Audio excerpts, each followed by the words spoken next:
Bienvenida a la sección Ella soy yo de la revista Yo Dinero.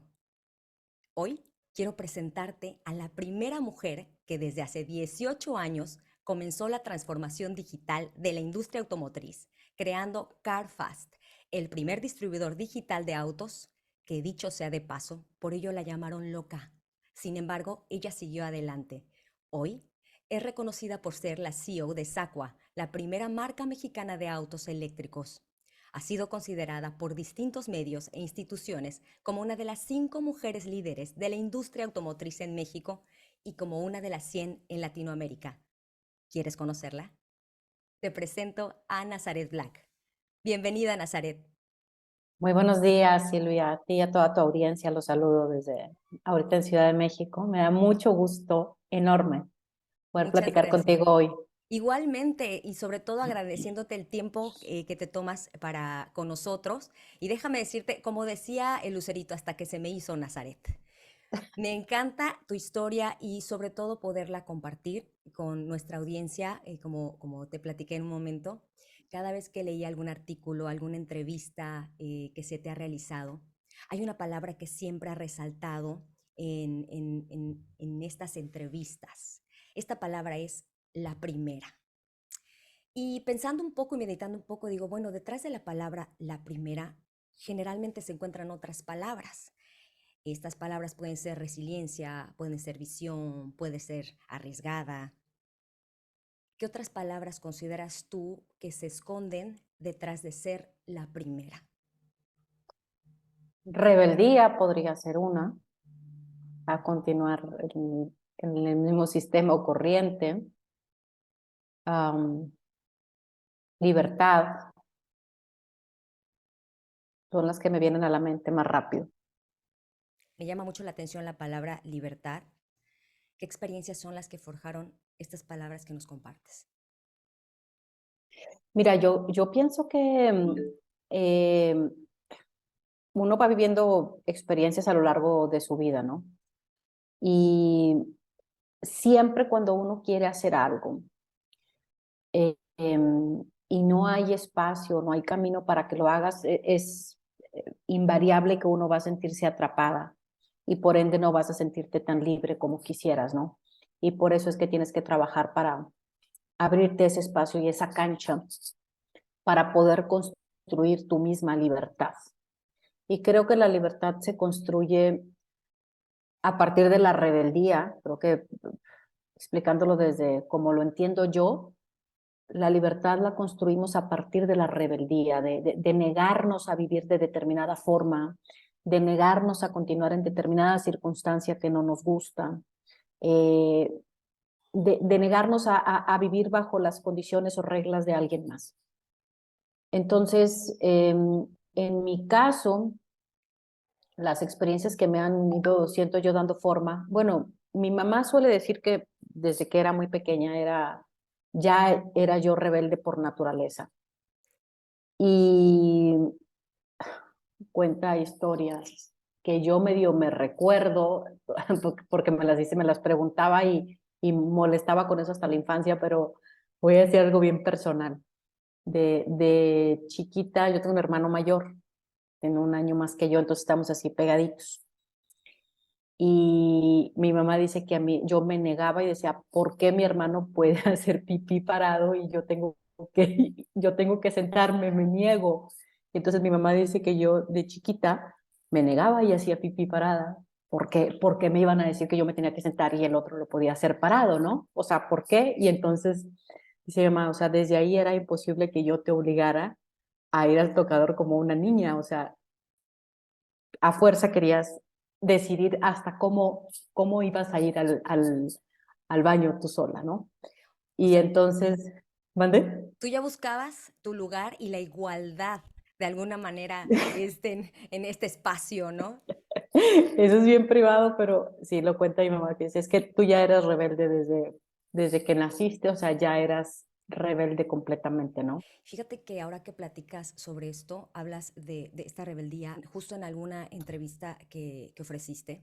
Tú decías que para poder abrirte camino en en un rubro que le pertenecía a los hombres, uno de los secretos primero es no enojarse. Uno, no hay que enojarse y no hay que pelear. Y dos, hay que entender las reglas para usarlas a tu favor. No crear nuevas reglas porque eso genera pues conflicto, ¿no?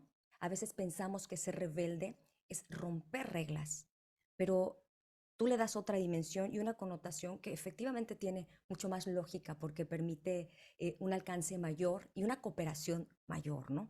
Entonces, platícame cuando comenzaste en este camino y abrirte camino en este rubro, en este sector, ¿qué reglas fueron las que tuviste que entender? Yo creo que eso va muy relacionado. Fíjate que es una muy buena pregunta. Como decíamos bien hace rato, podemos tener cierta rebeldía y cuando yo entré a esta industria, yo no sabía que era una industria de hombres, o sea, no tenía ni idea, ¿no? Llego y me encuentro con eso y llego y me encuentro con que el hecho de ser mujer importaba para poder avanzar, ¿no? Y es donde empiezo a ver paredes y paredes y eh, techitos de cristal, unos más chiquitos, unos más grandes, y resultaba que cuando creías que rompías uno ya había otro. Y entonces yo desde muy pequeña comprendí eso, que no valía la pena enojarse, porque a final de cuentas era un proceso que uno tenía que atravesar para lograr algo que quería. Desde muy chiquita tuve esa comprensión. Siempre me ha gustado ser como muy observadora, muy reflexiva de repente. Entonces dije, a ver, si yo quiero esto, pues forzosamente voy a tener que hacer tal o cual cosa y luego me voy a tener que esperar un tiempo porque no es de la noche a la mañana, ¿no? Entonces aprendí a tener paciencia y también me di cuenta que no valía la pena estar enojada en el proceso porque a final de cuentas a la única que le afectaba era a mí. Digo, la vida no te debe nada, las otras personas no te deben nada.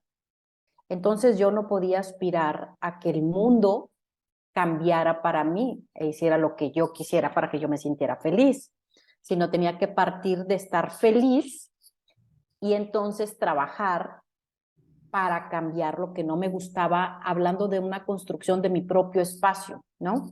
Y luego ese espacio tenía que caber dentro de un espacio común, en este caso una industria de hombres, y entonces pues no lo iba a lograr enojada, peleando. Claro que pasé, por supuesto, una etapa donde tenía yo una guerra con los hombres, pero después de mucha reflexión dije, es que así no va a funcionar, tengo que aprender a colaborar, y entonces tuve esta reflexión de el juego, ¿no? Por así decir, la vida es un juego y dentro de ese gran juego hay muchos juegos distintos y por ende hay tableros distintos y uno tiene que aprender cuál es el juego que quiero jugar, ¿no?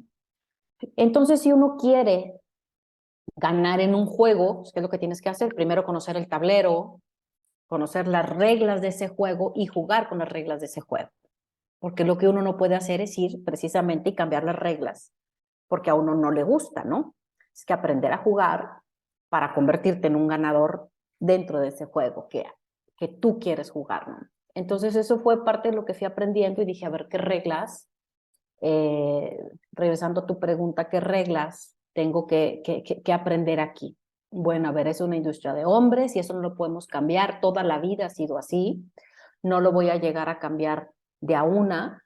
Primero lo que necesito es un espacio para entrar yo y luego ya como el caballo de Troya, desde adentro destruiré la situación que no me gusta, pero uno no puede ser un caballo de Troya o no puedes ir a la guerra atacando de frente, ¿no? Entonces dije, bueno, estrategia, juego, caballo de Troya, pero primero hay que abrirme el espacio, que me acepten, ¿y qué tengo que hacer para que me acepten y para que yo tenga una reputación, ¿no? Pues a ver, es una industria de hombres, tengo que trabajar con gente que es mucho mayor que yo, entonces yo no voy a llegar con mis asuntos de mi generación nueva a querer hacer las cosas como yo creo, o sea, tengo que, cómo ven ellos las cosas, cómo trabajan, y tengo que hacer las cosas igual.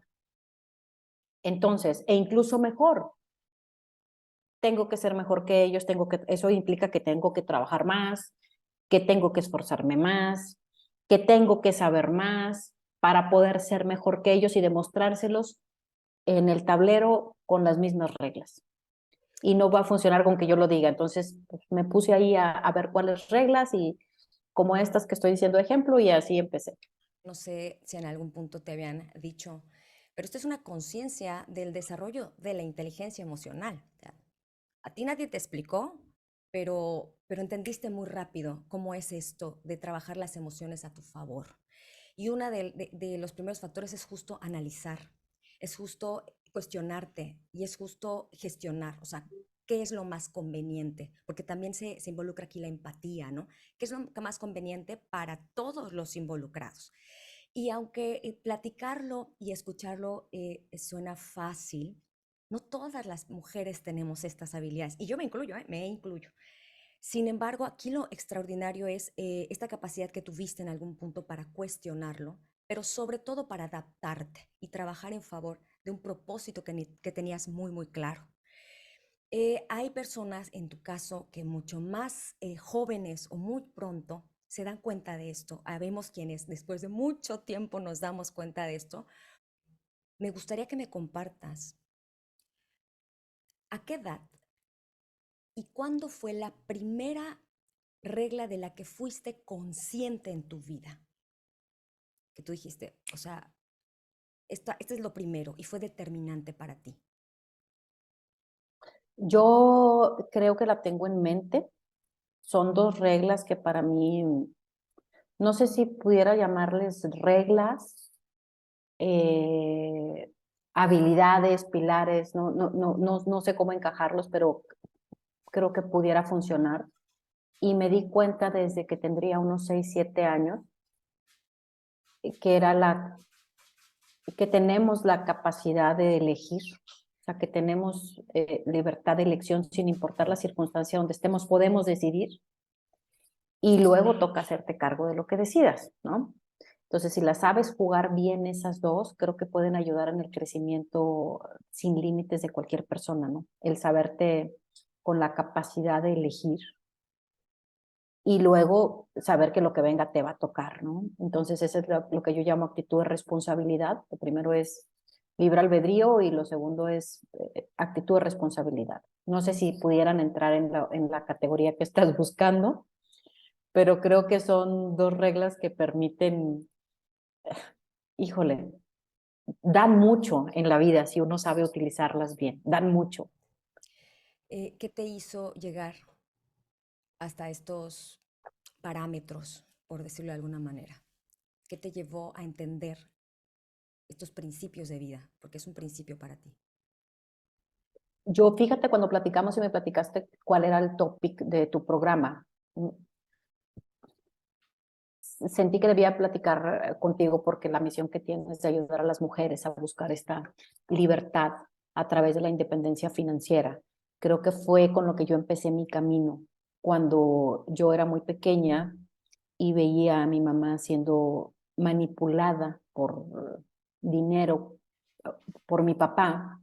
Y pues estás muy pequeño y la verdad es que no nos enseñan muchas cosas como lo de la inteligencia emocional y a veces vivimos experiencias y con el paso del tiempo sabemos que hay un nombre para eso, ¿no? Entonces eso era violencia económica contra mi mamá, contra mi familia.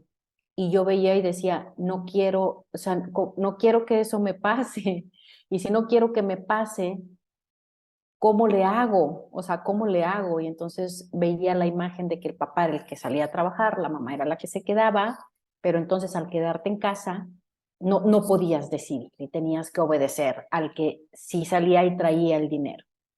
Y entonces ahí es cuando digo, ah, pues es que entonces yo decido, o sea, yo tengo que ser la del dinero. Y ahí es donde entonces yo tengo que decidir que yo quiero ser la del dinero, ¿no? Entonces, esa yo creo que es la primer gran decisión de mi vida, esa de decidir que yo quería ser la del dinero. Y dos, pues que tenía que empezar en ese momento y era como haciendo como un quiebre con mi papá de decir, vamos a tronar, ya no te voy a pedir dinero porque no quiero que me mandes, o sea, no quiero, o sea, quiero decidir yo y quiero hacer lo que yo quiera. Entonces, y ya después con el tiempo, pues cuando pasan cosas que no te gustan y dices, chin, ahí es donde te das cuenta que despuésito de cada decisión siempre hay un resultado y ese resultado yo siempre digo que puede ser bueno o mala la cosa. Consecuencias siempre hay y asociamos la palabra consecuencia a malo, pero no es malo. Las consecuencias pueden ser buenas, pueden ser malas, pueden durar poquito, mediano o muchito tiempo o para siempre y pueden afectarnos a nosotros o también podemos afectar a otras personas. Entonces, por eso es tan importante tratar de decidir lo mejor posible, ¿no? Todos tenemos diferentes experiencias, pero aquellas que no olvidamos y que nos resuenan y que cambian nuestro destino, pues generalmente son o porque nos provocaron mucho placer o porque nos provocaron mucha frustración. ¿Qué fue lo que más te frustró de este proceso que viviste? Precisamente eso, como bien lo dices, las personas a veces todas vivimos experiencias que nos marcan y nos pueden marcar negativa o positivamente, ¿no? Tanto si, como dices, experimentas mucho placer o experimentas frustración. Y luego, ¿qué decides hacer después de esas emociones? En mi caso, era que yo esperaba que fuera una experiencia, comprar mi primer auto, esperaba, tenía la expectativa de que fuera una experiencia muy placentera y fue todo lo contrario. Entonces, no puedo decir que me generó frustración, porque no me generó frustración. Desde muy pequeña empecé a trabajar con eso, con lo que hoy, bueno, ya después descubrí que se llama inteligencia emocional, pero sí me di cuenta que enojarme, que este tipo de cosas no me hacían bien. Y a partir de que fue una experiencia que no fue agradable, no fue lo que esperaba, sino lo contrario, analicé y dije, bueno, ¿cuánta gente debe haber como yo? Y luego no tengo ni tantita pena en decir que luego pensé, cuando tú compras un coche es una experiencia muy linda, según Así mis es. expectativas, ¿no? Debe ser algo muy lindo porque vas a gastar tu dinero y vas a comprarte un auto, que No, poca y gente en además, México puede comprarse un auto. Y, efectivamente, y me lo iba a pagar yo aparte, ¿no? Y además. estaba muy chava. Y entonces decía, oye, yo creí que, o sea, según yo esta experiencia debe ser maravillosa y está haciendo todo lo contrario. ¿Por qué? ¿No? O sea, ¿por qué? Pero no tenía una respuesta, ¿no? O sea, no sabía por qué había sido así. Y entonces fui consciente de que me sentía triste y miserable en ese momento, o sea, cuando estaba realizando ese proceso, y entonces después pensé, bueno, ¿cuánta gente debe haber como yo en la misma situación? Y acto seguido, que te va a gustar por el formato de tu programa, pensé, aquí hay dinero, no tanto vendiendo autos, sino en la experiencia. Y a mí, yo siempre lo digo, me encanta el dinero y me encanta hablar de dinero y no tengo reparo en hablar de dinero porque el dinero es sumamente importante para darnos y comprar esa libertad que queremos. Yo la verdad es que no comprendo a la gente que dice, no, yo a mí el dinero no me importa, no es cierto, o sea, la vida y las experiencias se pagan con dinero. Sí, patrocinan las mejores experiencias, Claro, así es, definitivamente. entonces yo pensé, aquí hay dinero. O sea, aquí hay dinero en esa experiencia, ¿no? De compra, de hacer a la gente feliz cuando compra un coche no vendiendo el coche, sino en la experiencia, y entonces dije, me voy a meter a la industria, porque pues tenía que resolver ese interrogante, ¿por qué me había ido mal a mí? Y a partir de ahí dije, voy a vender coches. Y así entré.